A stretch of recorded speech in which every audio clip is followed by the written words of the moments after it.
quelle est la frontière planétaire ou la limite, parce que du coup, il peut y avoir les deux, qui est la plus en danger actuellement, à l'heure où on parle?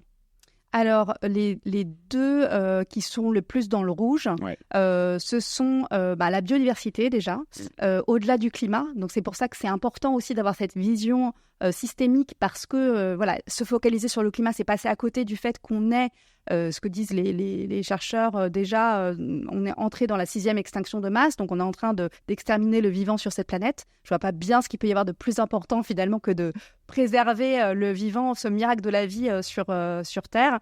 Et sachant que toutes nos sociétés sont assises et dépendantes de ces ressources naturelles aussi.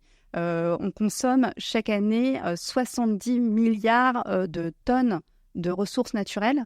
Donc on a l'impression que finalement dans notre monde urbain, numérisé, on est un peu hors sol, on s'est un peu extrait de la nature.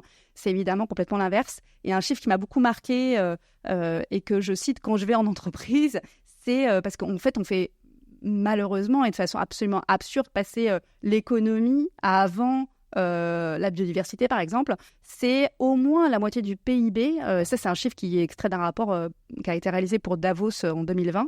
Au moins la moitié du PIB dépend directement de la biodiversité. Alors après, on peut se dire, mais c'est même 100% parce que finalement, on pourrait même pas survivre parce que on dépend de la nourriture qui est fournie par cet écosystème. Donc, c'est un peu absurde, même ce calcul est un peu absurde. C'était encore pire que ça. Nous, alors à Noël, on a enregistré un épisode avec Florent Coureau qui, du coup, travaille sur les comptabilités socio-environnementales. L'épisode est bien plus intéressant que le titre peut paraître, parce que comptabilité, on peut souvent se dire. Et donc, ce qu'il m'expliquait, c'est que donc on appelle ça les services écosystémiques rendus par la nature. Donc, tout ce qu'en fait on prélève sans vraiment le payer, quoi. Et on évaluait ça, donc selon les études, à 1 à 1,5 fois la hauteur du PIB. Donc, ça veut dire que pour chaque euro de valeur ajoutée qu'on arrive à produire avec nos outils, en fait, on utilise 1,5 € de nature en termes de services écosystémiques au niveau mondial. C'est hallucinant. Voilà, donc ça, il faut absolument que on en ait conscience. Mais voilà, tout ça pour dire que la crise, crise, ça donne l'impression que ça va passer demain. Donc la catastrophe en termes de biodiversité, en fait, on y est déjà jusqu'au cou. On a déjà perdu 2/3 des populations de vertébrés depuis 50 ans. C'est un effondrement drastique. Donc ça, c'est la première... On a parlé de la pêche en plus ces derniers temps. Tout à fait. La pêche, ça fait partie vraiment des choses qui m'ont marqué dans le podcast. J'ai interviewé Philippe Curie, qui est océanographe et un expert de ce qu'on appelle les pêches écosystémiques, qui permettrait de respecter la ressource halieutique et l'équilibre du vivant dans l'océan, tout en pêchant, continuant une activité de pêche. Et donc, c'est vrai que je n'avais pas conscience finalement des chiffres abyssaux en fait, d'exploitation des océans. Aujourd'hui, c'est 90% des espèces de poissons qui sont soit exploitées à leur maximum, soit surexploitées. Et donc, en quelques décennies, c'est 90% des populations de grands poissons type cabillaud, thon, etc., qui se sont effondrées. Donc, on est vraiment... et malgré l'augmentation des flottes de pêche et l'amélioration des technologies, etc., on n'arrive plus à augmenter le volume de pêche depuis les années 90. Ouais. Parce qu'en fait, les poissons n'ont plus le temps de se reproduire, tout simplement. Donc, c'est... effectivement... Il y a cette semaine, il y a la loi pour la restauration de la nature qui a été votée, limite, mais qui a été votée au Parlement européen. Il faut prendre toutes les bonnes nouvelles. Oui, il faut prendre toutes les bonnes nouvelles. Est-ce que, du coup, ça peut être quelque chose qui permet de rétablir...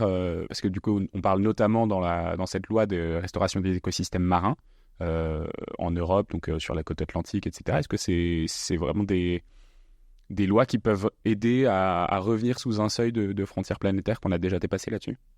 Alors là-dessus, effectivement, les populations de poissons peuvent on a plein d'exemples comme ça étudiés scientifiquement de zones où on décrète des aires marines protégées et où, du coup, les populations reprennent une grande vigueur. Donc, on voit que c'est tout à fait possible, même si, en fait, pour que ça soit possible, il ne faut pas avoir passé certains points de bascule. Et ça, Philippe Curie en parle très bien. Il cite un exemple en Namibie où en fait on a surpêché les sardines. Il y avait des dizaines de millions de tonnes de sardines pêchées chaque année et la surexploitation en fait a vidé cette niche écologique et à la place ce sont des méduses qui ont pris la place dans cette niche écologique et aujourd'hui c'est des dizaines de millions de tonnes de méduses qui sont produites finalement par cet écosystème sans qu'il y ait de retour en arrière. En fait, c'est une sorte d'effet cliquet. Donc voilà, il faut juste éviter de passer ces points de bascule. Mais effectivement, la protection, en tout cas la protection à un haut niveau, que ça soit terrestre ou marine, c'est quelque chose d'extrêmement important. Donc dans tous les cas, il faut absolument, on ne s'en sortira pas sans réglementation, sans loi et sans réglementation. Il ne faut pas croire à finalement l'autorégulation voilà, des citoyens, des entreprises, etc. Mais après, c'est la façon dont c'est réellement appliqué dans les différents pays. Et donc, c'est ça qu'il faut effectivement suivre de très, très près.